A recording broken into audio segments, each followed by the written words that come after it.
The Texas Chainsaw is a very iconic and well-known franchise throughout the world. Even if it's not the most consistent franchise, it has always kept a cult following after success of the first film. In this video, I want to discuss the franchise as a whole, and in particular focus on the first one for obvious reasons. If you like this content, please consider liking or commenting. I genuinely appreciate that stuff.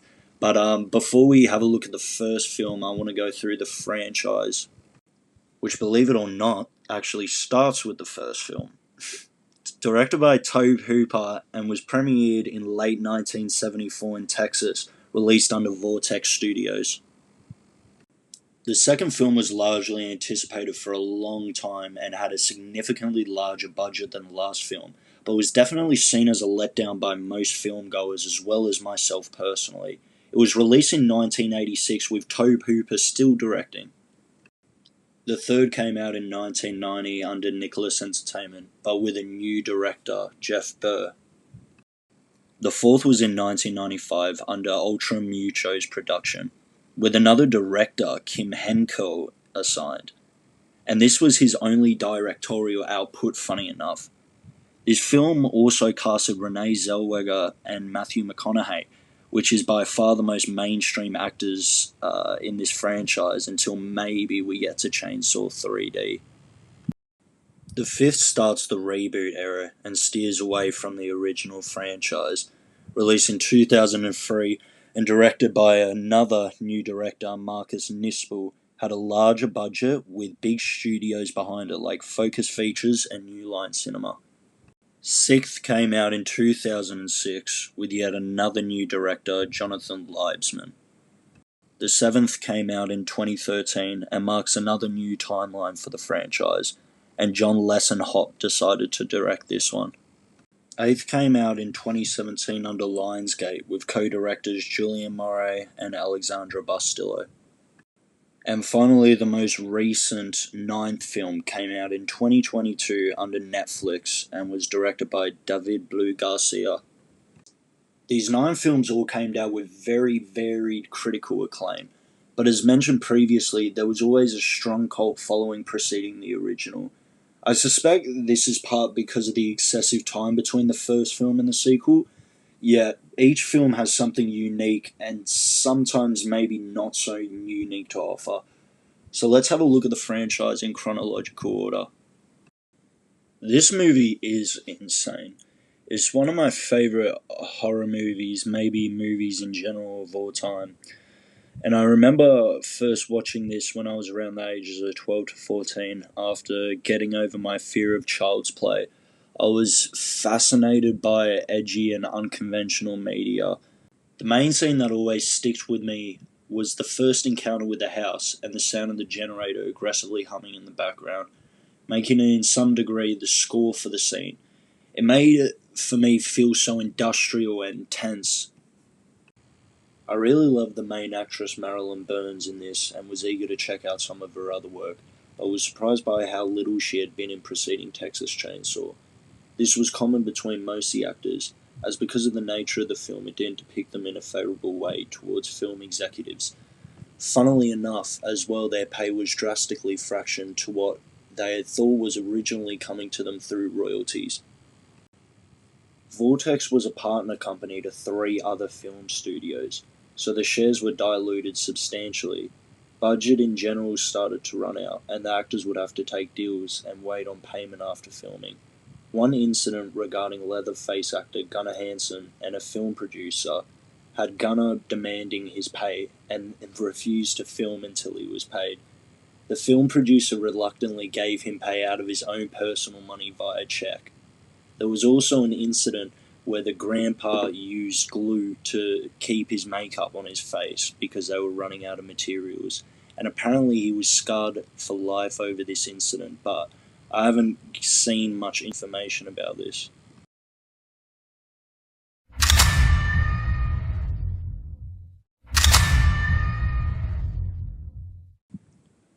This film is made by the same director, but you wouldn't think that when first watching. It's sort of got the same exact characters, missing the hitchhiker, who was killed by the truck in the previous movie, but is replaced by a character called Chop Top. He was casted after making a parody of the original Texas Chainsaw called Texas Chainsaw Manicure. Tobin enjoyed the parody a lot and decided to add the actor to the sequel. As for the movie, I personally don't enjoy this movie too much, as I remember fading in and out of it a lot, more than the others on the list, which could be considered worser films. As for the movie's plot, it involves a DJ named Stretch, played by Caroline Williams, who tries to expose the family of murderers to the public and law enforcement. And there's also a wild-ass cop named Lefty, played by Dennis Hopper, who is after the family as well, as they murdered a family member. It's a very strange choice for this to be a dark comedy film as well. I understand the thought behind it, but it was overall a bad decision. Apparently this film wasn't 100% made up to Tobin's vision, as the studio pushed him out during the editing process to make the October season deadline, and cut it up to their own version. Personally though, I don't believe this would have come out too much better, as it's just a wild switch from the original and sadly doesn't get too much better from here.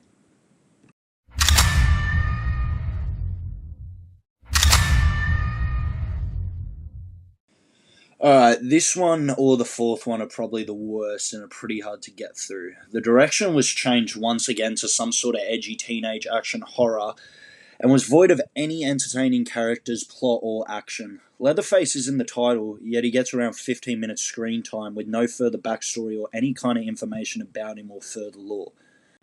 Instead, the story is focused on a family gang that Leatherface hangs out with in his youth, as they terrorize a couple going somewhere in Texas. Ken Force plays Benny and is a semi-interesting person in the movie, mainly because he is such a poorly written and random character. He helps the couple try and get away from Leatherface and the gang, and he just comes out of fucking nowhere and kills a few people, then pisses off again. The director, Jeff Burr, said that he definitely wasn't a first choice for taking on this film, as he spoke to many colleagues about the film and was often told that they were offered the same film. I feel like this clearly shows the scramble and the carelessness when creating this film. And a side note, this film is way too dark. It's like Alien vs. Predator Requiem levels of dark. I know that's a stupid thing to complain about, but I'm sorry.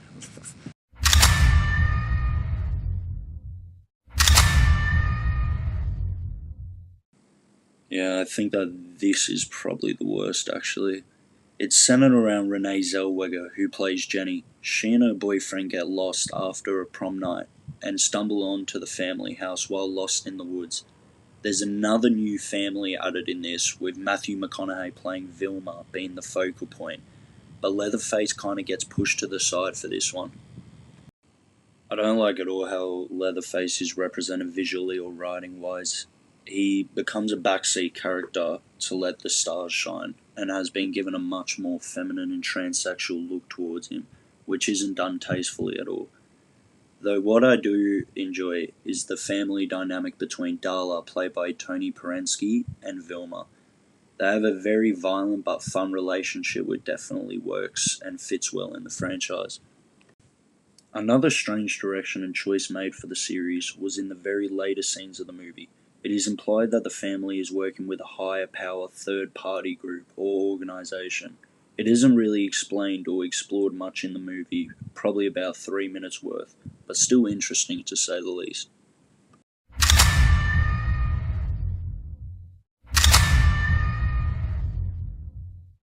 Okay, this is a decent revival of a horror movie in general and a good revival of the Texas Chainsaw.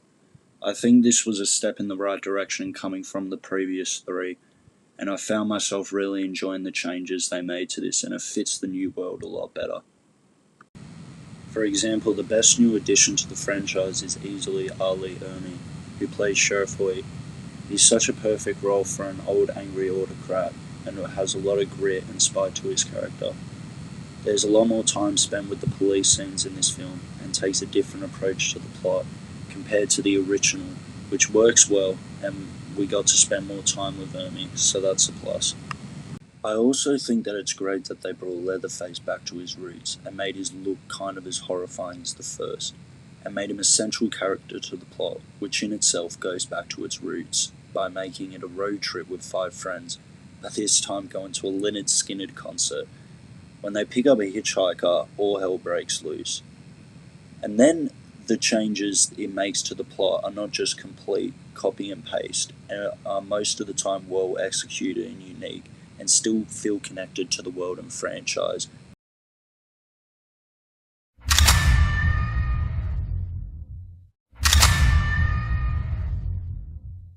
More effort and screen time was displayed compared to the Texas Chainsaw 3, but still seemed to fall flat in giving some sort of a structure.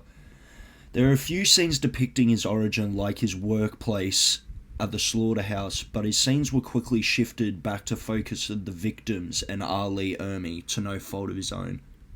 Ermey still puts on a great performance, and this one much more similar to his drill instructor roots of when he is terrorizing and torturing the group. There is also another misdirection made when trying to add a subplot, where because of the incident at the start of the film between a female biker and the group of friends, where the biker is murdered by Ermey after trying to rob them. Later, a fellow rider and boyfriend came looking for her to no avail and dies as soon as entering the home, pretty much. I don't feel there's too much to this movie, which seems like a common theme here, and I feel like they can never stay consistent and stick to an idea long enough to properly flesh it out, but I do thoroughly enjoy Ermey's performance again.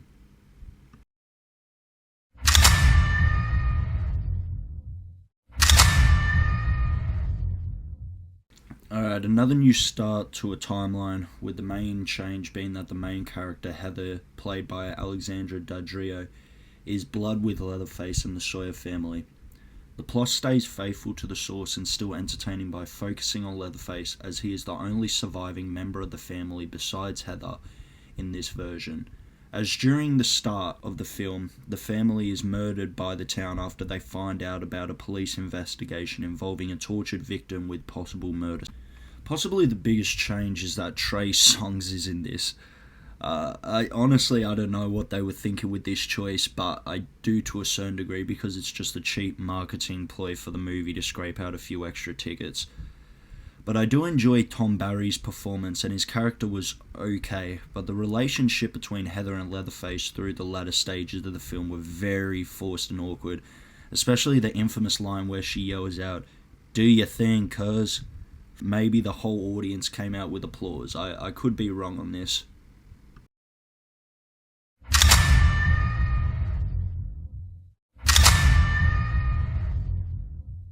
Leatherface is an origin story done completely wrong. I don't know why this was the way it was. Most choices made no sense to me. I want to get the elephant out of the room right away and say that I thought Bud, played by Sam Coleman, was Leatherface right until he got his brains splattered to the side. Then I realised that Jackson, played by Sam Strike, is actually meant to be Leatherface. I mean, can you really blame me?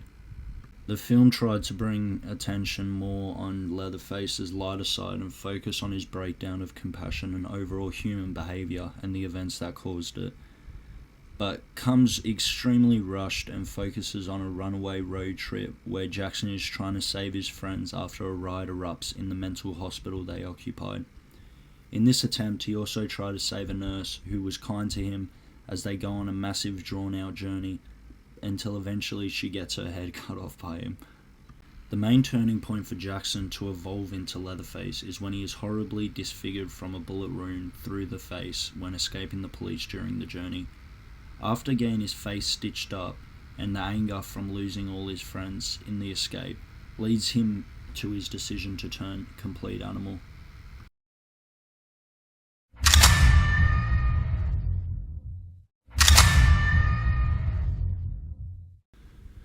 Film is centered around a group of unlikable young adults trying to garner investments into a property in Texas, more specifically a remote town. During their setup before the auction, they find out a resident is still living in one of the buildings up for auction. We come to find she holds an orphanage there where she is taking care of the main antagonist, Leatherface. When trying to remove the resident from the property, a health complication arises and Leatherface isn't too happy about his caregiver's treatment and decides to go on a Texas Chainsaw Massacre. This movie genuinely had potential from the early trailer clips, showing a promise to a fresh and interesting looking revival for the series, just for Netflix to quickly cut expectations short. The sunflower shots and scenes have a very eerie vibe towards them and seem like they could have been a step in a more avant-garde direction, which I was really excited for, but it was bait at the end of the day. And of course, it's not a modern Netflix remake without some absolutely terrible uses of technology, making it seem like no one has used a phone before. There's also some social commentary on gun use/violence regarding the character Lila, played by Elsie Fisher. It just comes off as cringe, shallow, and unexplored, going exactly the way you think it will. The last thing I want to quickly mention about this film is the subplot where Sally comes back. Mind you, not the original actor. It's very similar to Halloween 2008, and in general, I don't find this very creative at all. It's like they had this in the back drawer for 40 years and decided to whip it out as a last resort.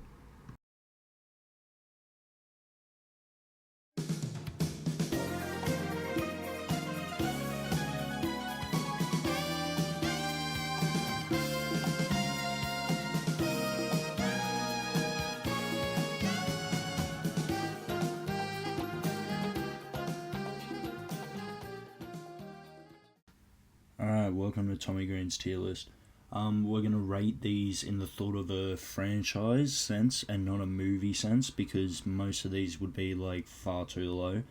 And we're not going to get into too deep into each film because we've already done this, and we'll probably speed run this. First film is pretty simple. This is going to S tier straight away. Texas 2 can probably go to a C tier. Leatherface and The Next Generation can both go into D tier. The 2003 remake could honestly fit into A tier. Texas Chainsaw The Beginning could be a good B tier actually.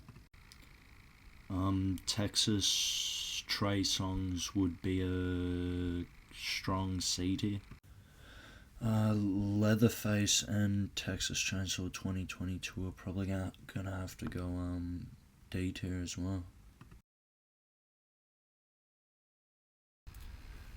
This is the end of my passion project now, so if anyone's still watching, please consider liking or subscribing. That would be awesome. And yeah.